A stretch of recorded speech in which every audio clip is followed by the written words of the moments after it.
Hey everybody, welcome back to the Muscle Mastery Training Series After 40. Supplements required to build muscle after 40. What are they? What actually works when there's data behind it? There's only a small number that actually have some data that seems useful. So creatine should be a non-negotiable in everyone's day. 5 grams across the board, no load, just do your 5 grams of creatine. Another one that I suggest that everyone uses is collagen. I use a high quality type 2 collagen, and an array of collagen is fine. There's type 1, type 2, type 3.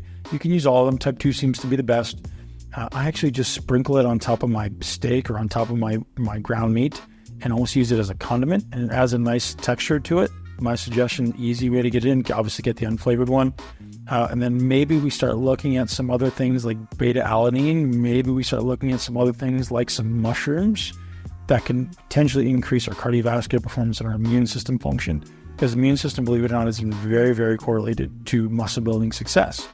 So that's one pillar, and that's the muscle building pillar. When the other pillar we're talking about supplements over 40 is recovery. What is required for recovery? The single most important nutrient, I think, for recovery for most people is going to be magnesium. Another one that's incredibly important is going to be essential amino acids. Those are incredibly important. We would also add to that list fish oils, essential fish oils, essential fatty acids. Those are key to helping you with recovery. So those are if I'm trying to limit it to 3, those would be the 3 that I would suggest. Obviously, essential amino acids can also transfer to the muscle building space, but I use them in the recovery realm as well. Sometimes my suggestion is you take those during the workout and you take those after the workout. Believe it or not, as we age, our ability to break down protein does become limited or sometimes negatively impacted. So taking an essential amino acid product actually becomes more important as we age. Now you'll notice I didn't specifically mention whey protein. That's just a personal preference. I have nothing against whey protein. I think whey protein is good for some people. It tends to be acidifying for a lot of people, but if you're having a hard time getting your protein intake in, finding a high quality whey protein is a really, really good way to get that up. Another suggestion, kind of a little hack, for anyone who wants to build your immune system, wants to build your microbiome, ultimately wants to build muscle, colostrum protein can actually be really great as well. I like the company Thrival. I'm not affiliated with them in any way.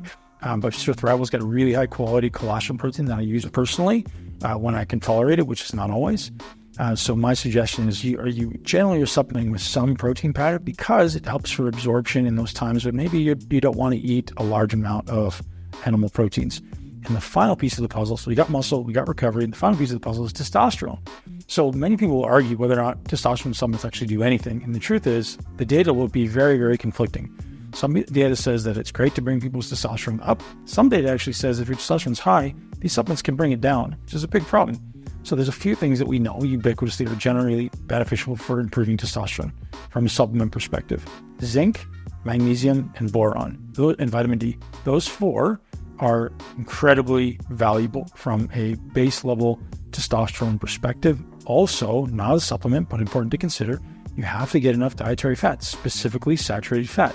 If you're not getting enough saturated fat to produce, to ultimately support cholesterol in the body, your body will not produce testosterone. So we want to make sure we have those foundational things in your diet every day. Gents, see you back here in another video.